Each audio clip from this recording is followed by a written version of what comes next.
जब पूरी दुनिया में आर्टिफिशियल इंटेलिजेंस को लेकर महाशक्तियों के बीच जंग छिड़ी है और भारत राष्ट्रीय स्तर पर अपने इंडिया एआई मिशन को आगे बढ़ा रहा है, ठीक उसी समय भारत के एक राज्य ने चुपचाप एक ऐसा क्रांतिकारी कदम उठा लिया है जिसने पूरे देश के टेक इकोसिस्टम को चौंका दिया है।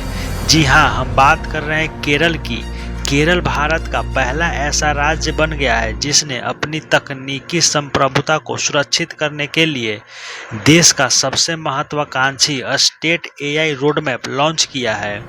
राज्य सरकार ने न केवल स्थानीय एआई स्टार्टअप के लिए 50 करोड़ रुपए के विशेष बजट का ऐलान किया है, बल्कि विशेष रूप से अपनी क्षेत्रीय भाषा के लिए समर्पित मलयालम एलएलएम यानी मलयालम लार्ज लैंग्वेज मॉडल बनाने की घोषणा किया है। आज की इस वीडियो में हम समझेंगे कि केरल का यह लोकल एआई मॉडल कैसे भारत की भविष्य की टेक पॉलिसी को बदलने वाला है। दरअसल राज्य के 2026-27 की बजट में एआई इंफ्रास्ट्रक्चर को लेकर एक बहुत बड़ा रोडमैप पेश किया गया। यह 50 करोड़ रुपए का फंड सिर्फ कागजी नहीं बल्कि इसे सीधे तौर पर स्थानीय उद्यमियों और स्टार्टअप को मजबूत करने के लिए डिजाइन किया गया है। आमतौर पर भारत राज्य केंद्र सरकार की नीतियों पर निर्भर करते हैं, लेकिन केरल ने अपनी आत्मनिर्भरता दिखाते हुए सीधे ग्राउंड लेवल पर एआई इनोवेशन का बढ़ावा देने का फैसला किया है। उसका उद्देश्य केरल के वैश्विक टेक रेस में एक संप्रभु रीजनल हब के रूप में स्थापित करना है, ताकि वहां के स्टार्टअप को फंड्स के लिए सिलिकॉन वैली या दिल्ली का मुंह देखना ना पड़े।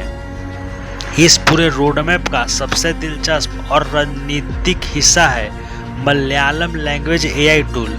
अब आप सोच रहे होंगे कि जब दुनिया में चैट जीपीटी और गूगल जेमिनाई जैसे दिग्गज मौजूद है तो केरल को अपना अलग मलयालम मॉडल क्यों चाहिए। इसकी वजह गहरी है। पश्चिम देशों के एआई मॉडल्स भारतीय भाषाओं के मामले में अक्सर फेल हो जाते हैं या उनकी सांस्कृतिक बारीकियों को नहीं समझ पाते। केरल सरकार का यह कदम पूरी तरह से सोवरेन एआई यानी संप्रभु एआई की सोच पर आधारित है। एक ऐसा मॉडल जो केरल की स्थानीय सरकारी एजेंसियों, वहां के छोटे व्यवसायों और आम नागरिकों के लिए अपनी अपनी भाषा में सटीक और सुरक्षित एआई सॉल्यूशंस दे सकें, जिससे उनका डेटा राज्य के भीतर सुरक्षित रहे। इस कूटनीतिक और रणनीतिक फैसले का महत्व समझिए।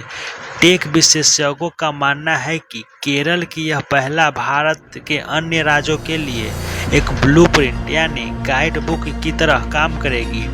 आने वाले समय में तमिलनाडु, कर्नाटक या महाराष्ट्र जैसे राज्य भी अपनी भाषाओं जैसे तमिल, कन्नड़, मराठी के लिए अपने खुद का एआई मॉडल विकसित कर सकते हैं। यह भारत के इंडिया एआई स्टॉक को एक नया आयाम देगा, जहां कम संसाधनों में ज़्यादा काम करने की भारतीय क्षमता दुनिया के सामने आएगी। यह दिखाता है कि एआई की रेस अब सिर्फ देश के बीच नहीं बल्कि राज्य के स्तर पर भी केंद्रित है। तो दोस्तों, केरल का यह एआई रोडमैप साफ संकेत देता है कि डिजिटल क्रांति का अगला अध्याय अब क्षेत्रीय स्तर पर लिखा जाएगा। जब तक हम अपनी स्थानीय भाषाओं और व्यवसायों को एआई से नहीं जोड़ेंगे, तब तक भारत पूरी तरह आत्मनिर्भर नहीं बन सकता। केरल ने इस दिशा में पहली चिंगारी सुलगा दी है। केरल की इस 50 करोड़ की एआई नीति और स्वदेशी मलयालम मॉडल पर आपकी क्या राय है? क्या बाकी राज्यों को भी ऐसा ही करना चाहिए? कमेंट सेक्शन में अपनी राय जरूर लिखिएगा। मैं आपसे मिलता हूँ अगले वीडियो में। जय हिंद।